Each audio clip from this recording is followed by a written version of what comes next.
L'hiver, c'est triste. L'hiver, c'est gris. L'hiver, c'est nul. Il n'y a rien à voir en hiver, tout est mort. Faux, complètement faux. Totalement faux. Et même, comme dirait l'autre... Fake news. Et ouais. Et pour cette fois, mais pour cette fois uniquement, je dois bien avouer que je suis assez d'accord avec lui. En effet, on va voir dans cette vidéo que l'hiver, c'est pas forcément la saison morne, triste et grise à laquelle on pense systématiquement. On va voir qu'en choisissant certains végétaux, on peut rendre le jardin intéressant en hiver, une bonne partie de l'hiver, voire tout l'hiver, avec de la couleur, avec de la gaieté. Voilà, bonjour à tous et c'est parti pour cette nouvelle vidéo.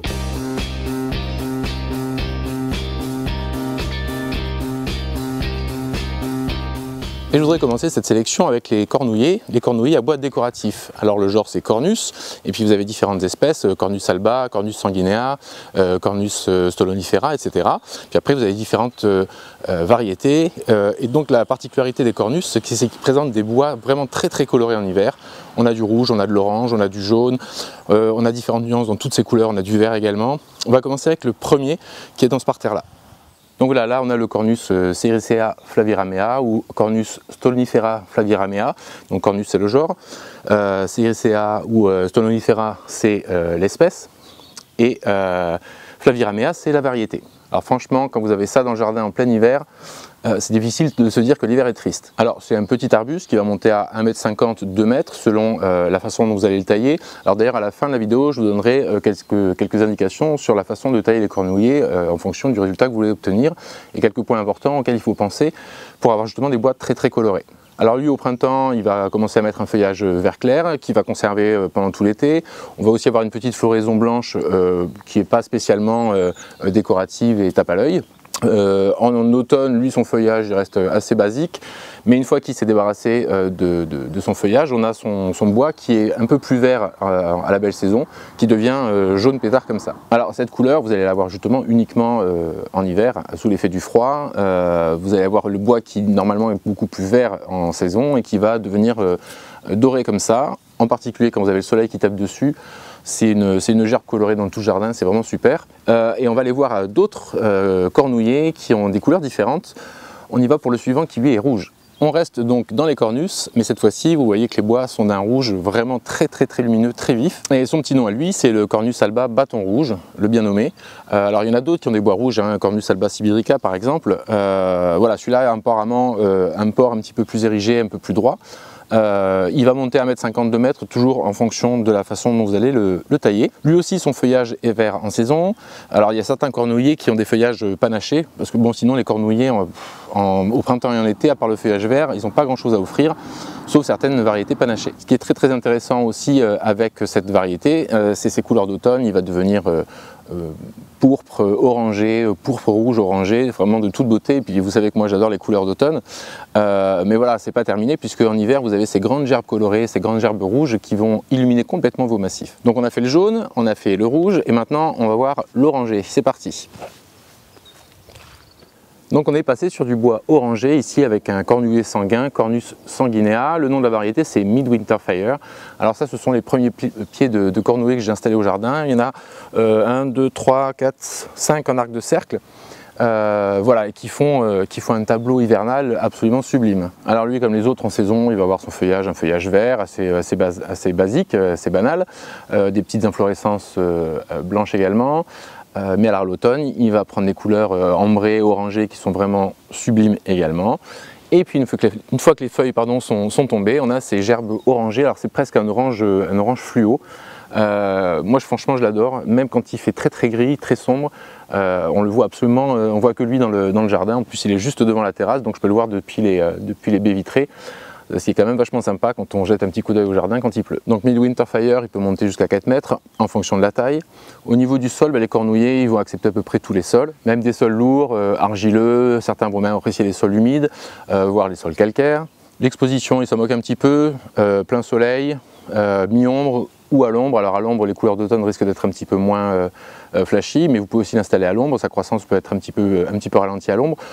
L'intérêt c'est quand même, vu les bois colorés, de les mettre à certains endroits où vous allez pouvoir profiter des rayons du soleil qui vont taper dessus en hiver. La rusticité est excellente, moins 20 à moins 25 degrés, donc il n'y a pas de souci, on peut les installer partout. Ils sont jamais malades, ils ont une très bonne résistance à la sécheresse. Alors je prends Mini Winterfire par exemple qui est derrière moi, il est sur une pente plein sud avec un sol qui est assez caillouteux, donc très drainé, qui ne retient pas l'humidité en été. Et sans les arroser, il n'y a aucun souci, ils ont tenu le coup même avec les sécheresses des années précédentes. Alors certains, comme celui-là par exemple, peuvent drageonner un petit peu, c'est-à-dire que les racines vont courir un peu sous le sol et vont faire des rejets, c'est-à-dire des nouvelles tiges à distance du pied mère, du pied principal. Alors certains y voient un inconvénient, ça peut stabiliser certains sols un peu instables, et puis vous pouvez aussi tout simplement à la bêche vous couper ces nouveaux pieds, ça vous fait des pieds gratos, donc vous pouvez créer des bosquets avec vos cornouillers, ou vous pouvez également les offrir à vos amis. Alors concernant la taille, je vous dis que la taille c'était important, pourquoi? Parce que en fonction de la façon dont vous allez tailler, déjà vous allez changer la forme de l'arbuste, et puis en plus ce qu'il faut savoir c'est que les cornouillers, plus vous coupez les rameaux, donc plus ils font des rameaux jeunes, plus ces rameaux vont être colorés. En vieillissant, le bois a tendance à ternir un petit peu et à perdre justement ce côté un peu flashy qui quand même fait un peu tout leur intérêt en hiver. Donc vous avez deux possibilités, à la fin de l'hiver, vous pouvez tout couper à 15-20 cm du sol, vous recépez complètement. La plupart ont une croissance très rapide, donc ils vont refaire des tiges dans l'année. Alors ceux-là, pour indication, ils ont été taillés au pied il y a 2 ans. Et l'an dernier, j'ai coupé, on le voit sur celui-là là-bas, j'ai coupé à cette hauteur-là. Et on voit bien que les nouveaux rameaux sont orange vif, alors que ceux du dessous commencent à pâlir déjà un petit peu. Alors cette taille, ça vous permet de les intégrer même dans des petits jardins, même si vous n'avez pas beaucoup de place, puisque vous coupez tous les ans, donc ils vont monter voilà, à 1,50 m maximum, ce qui fait qu'ils prennent vraiment pas beaucoup de place. L'autre possibilité, ça va être éventuellement de garder quelques branches, quelques troncs principaux pour les faire monter un petit peu et les conduire en arbuste. Alors moi j'en ai vu dans certains jardins qui étaient particulièrement, qui faisaient justement 3-4 mètres largement de haut. Mais bon, c'est sûr qu'au niveau du feuillage en automne par exemple, c'est vraiment sympa. Et puis il y a quand même des branches qui sont colorées en hiver. Donc vous pouvez les tailler donc soit tous les ans au ras du sol, soit vous pouvez tailler une branche sur 2, une branche sur 3, soit vous pouvez éventuellement laisser monter, ne tailler que tous les 2 ou 3 ans.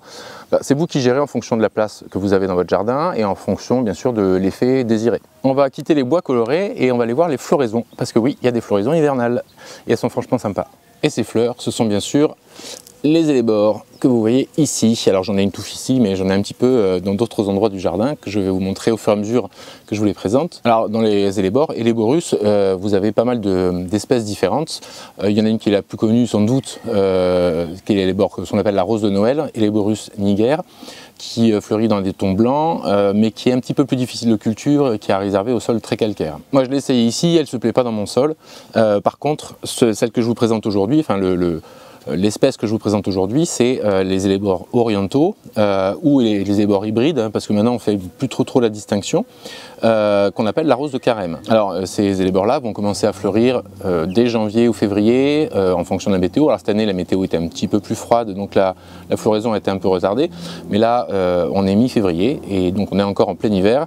Et regardez, on a déjà des belles touffes de corolles très colorées, très gaies dans le jardin. Alors justement concernant les coloris, vous allez avoir vraiment une palette assez incroyable. Vous pouvez avoir des fleurs unies, des fleurs avec 2 couleurs différentes, des fleurs qui ont des petits points, des taches, dont les pétales, enfin ce ne sont pas vraiment des pétales, ce sont des sépales, mais on s'en fout, c'est pas le propos, dont les pétales vont être soulignés, merci la voiture, soulignés d'un petit liseré d'une couleur différente.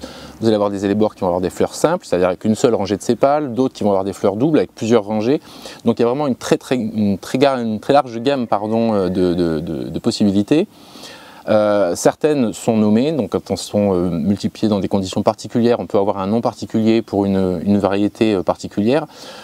Sinon, moi ce que je vous conseille, c'est de les choisir sur photo si vous êtes chez un bon pépiniériste ou une jardinerie sérieuse, ou alors vous les choisissez sur pied, en fleurs, pour voir exactement le coloris qui vous plaît. Alors donc la floraison commence tôt, comme je vous l'ai dit, et elle va en plus durer très longtemps, d'autant plus que ces faux pétales, justement comme ce ne sont pas des vrais pétales, ils fanent beaucoup plus lentement que des vrais pétales, et la floraison peut durer comme ça plusieurs semaines. Vous avez même certaines variétés qui sont des variétés stériles, qui sont obtenues in vitro et qui, elles, c'est pareil, vont avoir une floraison record sur vraiment une très très longue période. Alors en plus de la coloration des sépales, vous avez des étamines qui sont souvent très proéminentes et qui sont également décoratives. Ça attire également les insectes butineurs, donc franchement, ce serait très très dommage de se priver de ce genre de plantes en plein hiver. Le feuillage, lui, il est palmé, voilà, il est d'un vert brillant qui est pas inintéressant mais pas non plus extravagant. Cela dit, là aussi vous avez des variétés qui sont marbrées, qui peuvent être vraiment franchement décoratives, et c'est un feuillage donc qui est persistant, qui va rester là toute l'année, ce qui fait que même une fois que les fleurs ont disparu, vous avez quand même quelque chose dans votre massif toute l'année. Voilà, au niveau de la taille, ça va monter à peu près à 40, 50, 60 cm en moyenne, tout dépend un petit peu des variétés également. Concernant le sol, un sol lourd, riche, argileux, mais qui soit quand même bien drainé. Alors comme je vous le disais, les élébores, les roses de Noël et les Borus niger, elles préfèrent les sols plutôt calcaires. Les élébores orientaux hybrides peuvent se contenter d'un sol acide. Alors ici j'ai un sol neutre à tendance acide et elles se plaisent énormément, donc il n'y a pas de souci. Pour l'exposition, ce qui leur convient le mieux, c'est la mi-ombre, c'est-à-dire un petit peu de soleil dans la journée ou une ombre tamisée tout au long de la journée. Vous pouvez éventuellement, dans les régions les moins chaudes, les mettre en plein soleil, mais pas un soleil cuisant. Vous pouvez aussi les installer à l'ombre, il n'y a pas de souci. Quoi vous dire d'autre? Elles sont très rustiques, hein, elles descendent facilement jusqu'à moins 15 degrés. Elles sont généralement pas trop atteintes par les maladies, il peut y avoir quelques pucerons à certains moments. Enfin moi sur tous les élébores, tous les pieds que j'ai au jardin, j'ai jamais eu aucun souci. Ce sont également des plantes qui résistent très bien à la sécheresse. Donc ici derrière là on a un gros prunus, un vieux prunus qui a des racines bien développées. On a aussi pas mal de plantes autour. Donc une humidité qui est bien pompée par les végétaux, un sol qui est sec en été. Elles s'en moquent complètement, enfin ils s'en moquent parce qu'on dit normalement c'est un élébore, même si vous pouvez entendre une élébore de temps en temps. D'ailleurs élébore ça peut s'écrire avec un H ou sans H. Ça c'était pour la petite info supplémentaire. Donc un sol qui sèche un petit peu en été, c'est pas très grave. Alors si vraiment il fait très très sec, un petit coup de flotte pendant cette saison-là, pendant l'été, pendant les canicules, ça peut quand même leur faire du bien et les préparer à refleurir un petit peu mieux l'année suivante. Concernant l'entretien, ce qui est conseillé de faire, ce que je fais d'ailleurs, c'est que au moment où les premières fleurs commencent à sortir au pied, au ras du sol, vous allez couper les vieilles feuilles. Alors ça peut être des feuilles qui sont un petit peu tachées, qui sont un peu affalées sur le sol, tout simplement parce que comme ça vous allez laisser pénétrer la lumière et puis vous allez mettre en valeur cette floraison.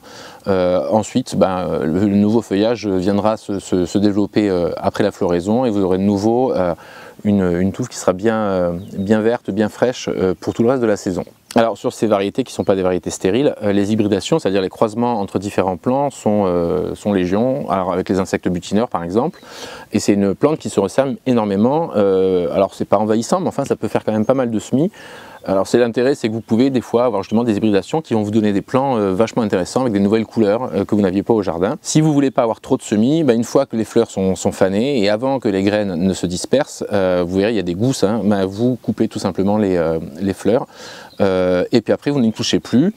Vous pensez de temps en temps quand même mettre un petit paillage, un petit mulch autour de la plante pour conserver l'humidité, mais c'est tout, et en été vous n'y touchez absolument plus. Je vais vous parler de ces semis spontanés, donc moi j'ai récupéré plusieurs fois des petits semis, ce qui permet d'en installer ailleurs au jardin. Mais alors quand vous récupérez un semis, ne vous attendez pas à avoir des fleurs avant 2, 3 voire 4 ans, le temps que la plante s'installe et soit assez mature pour fleurir. Donc on a vu des bois colorés pour l'hiver, on a vu des floraisons intéressantes, alors quelques exemples bien sûr, il y aurait pas mal d'autres plantes à présenter. Là maintenant je vais vous amener dans une autre partie du jardin, on va découvrir un arbuste, ou plutôt un arbuste dans 3 variétés différentes, dont le feuillage est aussi très sympa en hiver. Cet arbuste c'est le bambou sacré. Alors je vous rassure, rien à voir avec le bambou, enfin c'est absolument pas la même famille botanique, mais son feuillage peut faire penser en effet un petit peu au feuillage du bambou. Donc le nom latin de cette plante c'est Nandina, donc c'est monospécifique, c'est-à-dire qu'il y a un seul genre, Nandina, et une seule espèce, Domestica, mais ce Nandina domestica, il peut se décliner en différentes variétés qui ont des pores, des couleurs changeantes et différentes. Lui, c'est le Nandina domestica type, le bambou sacré type. Donc vous voyez, ça fait un arbuste au port assez érigé. Il peut monter jusqu'à 2 mètres, sur à peu près 1,20 m d'étalement. Il a un feuillage très fin, un petit peu en pointe, vert, qui va prendre à certains moments des coloris un petit peu plus orangés, un peu plus rouges. Alors ça dépend aussi un petit peu des conditions climatiques. En été, il va faire des grappes de fleurs blanches qui vont être suivies, on les voit ici et de l'autre côté, par des petites baies rouges vives qui sont vraiment super décoratives. Et je vais maintenant vous montrer un autre Nandina domestica, une autre variété vous allez voir, elle n'a absolument rien à voir.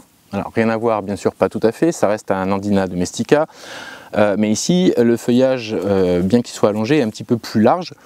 Et alors surtout, vous voyez, le port n'a absolument rien à voir. Ici, on est sur une petite boule absolument régulière. À terme, il va former un arbuste qui fait à peu près 60 cm en tous sens. Alors lui aussi, un feuillage persistant qui va être vert avec un petit peu de pourpre quand même toute la saison.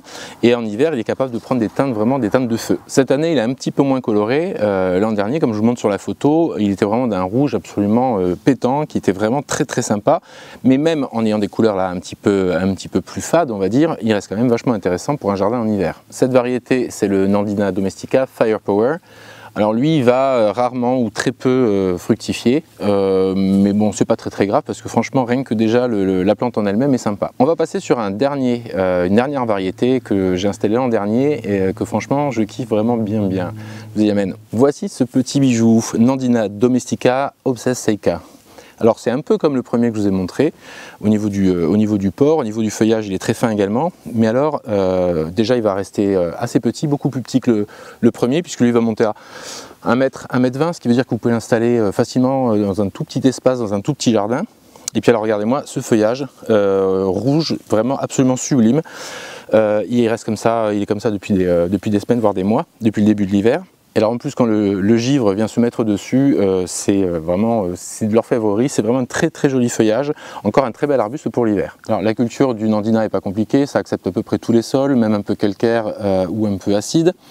C'est un arbuste qui résiste très bien à la sécheresse une fois installé, donc ça c'est quand même aussi un avantage de nos jours. Alors bien sûr, un sol un petit peu plus frais en été, ça ne va pas lui faire de mal, hein.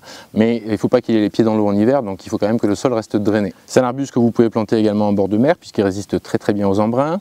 Et alors concernant l'exposition, vous pouvez le mettre au soleil ou à la mi-ombre, voire éventuellement à l'ombre. La croissance des Nandina est quand même assez lente, donc soyez pas trop pressés pour avoir un beau spécimen, mais ça vaut franchement le coup d'essayer. D'autant plus qu'il est rustique, au moins jusqu'à moins 15 degrés, donc vous pouvez l'installer à peu près dans toutes les régions. Si vraiment il fait très froid en hiver, comme cette année là, dans le nord et vers la Normandie, je crois qu'ils ont des températures quand même très fraîches, donc là vous pouvez éventuellement mettre un voile d'hivernage pour les protéger un petit peu, mais c'est quand même des arbustes très résistants. Concernant l'entretien des Nandina, il n'y a pas grand chose, même rien, je ne m'en occupe pas. On peut éventuellement couper les branches qui auraient un petit peu séché, qui seraient un peu dégarnies. Voilà, on paille le pied, on peut arroser un petit peu surtout les premières années pour que la plante s'installe, mais sinon c'est un arbuste sans entretien. Qu'est-ce que je pourrais vous montrer d'autre? Peut-être un arbuste qui a un feuillage persistant et qui fleurit aussi en hiver et que tout le monde connaît. Et cet arbuste, vous l'avez tous reconnu bien sûr, c'est le camélia. Alors les camélias qui fleurissent en hiver, on va voir les camélias japonica, on va voir certains hybrides. Là ici, alors justement j'ai claqué en jardinerie pour celui-là, un camélia du Japon, camélia japonica, Kumasaka, je ne connais pas. Mais la fleur m'a franchement semblé sympa, un joli rose, des gros boutons, des grosses fleurs. J'ai aussi acheté un camélia champêtre, Sweet Emily, qui a un port un petit peu couvre-sol. Mais aujourd'hui je voulais vous parler de celui-là que j'ai installé l'an dernier. Alors son nom est un petit peu difficile à retenir, c'est le camélia Minato no Akebono. Ouais, je sais, c'est compliqué. Alors, en fait lui c'est un hybride entre un camélia japonica comme celui-là et un camélia luchuensis. Il a donc ce feuillage persistant qui est typique des camélias, qui est vert, qui est assez lustré et assez épais, et il a ces petites fleurs roses avec un cœur d'étamine jaune, rose et jaune qui est bien proéminent et très décoratif, et qui en plus est légèrement parfumé. Alors c'est un hybride qui va avoir une croissance relativement rapide, parce que les camélias en général ça grandit pas super vite. Lui il a une bonne croissance, il a déjà bien poussé, il a poussé quasiment de ça depuis l'an dernier. Voilà, il va atteindre normalement à peu près 1,50 m. Donc j'attends de voir un petit peu ce qu'il va donner dans les années qui arrivent, mais déjà il me plaît bien. Là il y a plein de boutons qui sont déjà pour certains ouverts, donc la floraison a déjà commencé il y a on va dire une quinzaine de jours. L'an dernier ça avait commencé encore plus tôt, mais j'avais eu un hiver super doux, il n'avait pas gelé. Cette année on a eu un petit peu plus de froid, donc il met un peu plus de temps à démarrer. Donc c'est une floraison qui va commencer en janvier, février et qui va s'étaler au moins jusqu'au mois de mars, voire un petit peu plus longtemps. En plus ces jeunes pousses, quand elles vont arriver là au printemps, ça va être des pousses de couleur cuivrée qui sont également décoratives, donc c'est sympa quand un arbuste peut avoir plusieurs atouts. Donc lui il est persistant, il est fleuri en hiver, il a des jeunes pousses colorées, donc franchement quoi demander de plus. Alors concernant l'entretien, il n'y a pas grand chose à faire sur les camélias, il vaut mieux les laisser pousser. Alors ils vont aimer les sols, tout sol ordinaire, légèrement acides, bien drainés, frais et humifères. Donc on évite les sols très très secs, très calcaires, on évite les expositions très ensoleillées et très sèches, très cuisantes. Les camélias ils vont monter de 1 mètre à 1,50 m jusqu'à 3-4 mètres voire davantage selon les conditions de culture. Leur résistance au froid est très variable en fonction des espèces, ça va de -4 à -10-12 degrés. Donc ce sont des arbustes qui peuvent être un peu sensibles au froid, en particulier les boutons qui ne vont pas non plus aimer les gels, les dégels brutaux et continus. Donc il ne faut pas le mettre dans une exposition est par exemple. Ici il est à l'ouest donc il n'y a pas de souci. Il ne faut pas le mettre à l'exposition est parce que la nuit les boutons gèlent et puis le matin dès que les rayons du soleil peuvent taper dessus, ils dégèlent trop vite. Et ça peut faire avorter la floraison. Donc on le met plutôt à exposition mi-ombragée, dans un sol qui est léger, qui est bien drainé. On paille le pied pour garder la fraîcheur, et puis après le reste du temps, on en profite. Alors dans les camélias, vous allez avoir plein de fleurs différentes, donc de couleurs différentes. On a du blanc, on a du rose, on a du rouge, on a des bicolores. On a également des formes de fleurs qui sont très différentes. Il peut y avoir des fleurs simples, des fleurs doubles, voilà, des formes de fleurs qui sont vraiment particulières. Donc là aussi, avant de choisir votre camélia, regardez un petit peu sa rusticité, regardez sa taille, regardez la forme et le coloris des fleurs pour faire votre choix. Et puis une fois que vous avez fait votre choix, vous faites attention à bien le planter. Vous êtes patient parce que ça ne pousse pas non plus super vite et vous en profitez même en hiver. Il y a une dernière catégorie de plantes que je voudrais vous présenter pour avoir un beau jardin en hiver, ce sont les graminées. Alors certaines graminées ont un feuillage caduc qui va complètement disparaître en hiver, celles-là on ne va pas s'y intéresser, et d'autres qui ont un feuillage marcescent, c'est-à-dire que le feuillage sèche, mais il reste sur la plante, il reste décoratif tout l'hiver.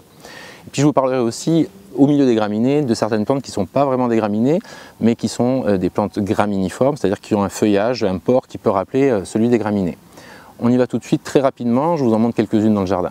Alors on commence avec les carex, qui ne sont pas vraiment des graminées, mais qui sont souvent classés dans les graminées, qui ont un feuillage d'ailleurs qui ressemble beaucoup à celui des graminées. Ici, c'est Carex oshimensis Evergold, qui a un très joli feuillage jaune, avec tout un liseré vert de chaque côté, sur chaque feuille. Voilà, qui forme une petite touffe qui grandira pas plus que ça. Voilà, vous en avez un ici, un là-bas. Voilà, donc ça c'est un feuillage persistant, il va rester là toute l'année. Alors il va faire des petits épis bruns qui n'ont pas un grand intérêt ornemental. C'est surtout pour son feuillage que vous allez le cultiver. Donc vous voyez qu'ici par exemple planté à côté des cornus que je vous ai montré tout à l'heure. Donc là on a le cornouiller bâton rouge, ici on a Midwinterfire, là-bas on a un Pittosporum à feuillage foncé. Donc vous voyez que tout ça, ça forme un ensemble qui est quand même bien sympa et qui met de la couleur. Tout ça, ça se complète vraiment bien. Alors ce carex vous allez l'installer dans un sol frais mais qui soit drainé, au soleil non brûlant ou à la mi-ombre, pardon. Il est rustique jusqu'à -15 degrés, pas de maladie, donc c'est un super sujet pour un jardin en hiver. On a à nouveau ici un carex, mais vous voyez que ça n'a rien à voir avec le précédent. Ici c'est Carex buchanani, qui a un port beaucoup plus érigé, un feuillage un peu plus raide. Il va monter d'ailleurs un petit peu plus haut, à 50-60 cm. Son feuillage à lui, il est persistant également, sauf que contrairement à l'autre qui est un feuillage très clair, vert et jaune, lui vous voyez qu'il a un feuillage orangé, cuivré, qui est vraiment très sympa aussi. Alors comme le précédent, vous allez le mettre au soleil ou à la mi-ombre, un sol frais, riche mais drainé. Et puis il est un peu moins résistant que le précédent, l'autre était à -15, celui-là il est plutôt dans les -10, donc on va éviter les hivers trop froids. Et puis alors, au niveau de l'entretien sur les carex, il n'y a pas grand chose à faire non plus. De temps en temps, moi, je lève un peu le feuillage qui est un peu séché ou fané, en particulier sur les côtés, surtout sur Evergold. Voilà, mais sinon, vous pouvez éventuellement le peigner aussi un petit peu, alors peut-être avec des gants pour ne pas vous couper les mains, pour enlever les feuilles séchées. Et sinon, vous le laissez vivre sa vie. Alors on est toujours éloigné des graminées avec une vivace qui est l'Ophiopogon. Alors ça c'est une vivace graminiforme. On voit bien que le feuillage ressemble beaucoup au feuillage de certaines graminées. Ici on a le Carex oshimensis Evergold que je vous avais montré en début de vidéo, qui est un peu enterré dans la terre. Vous voyez que c'est un peu le même style de feuillage, sauf qu'ici on a un feuillage qui est sombre, qui est quasiment noir. Alors ce feuillage qui est persistant est donc décoratif toute l'année. En été, il va être surmonté d'inflorescences blanc-rosé qui ensuite vont donner naissance à des petites baies noires violacées qu'on ne remarque pas forcément. Moi c'est surtout pour son feuillage également que je le cultive. Vous allez donner un sol qui est plutôt frais, tant qu'à faire, bien drainé, pas trop calcaire.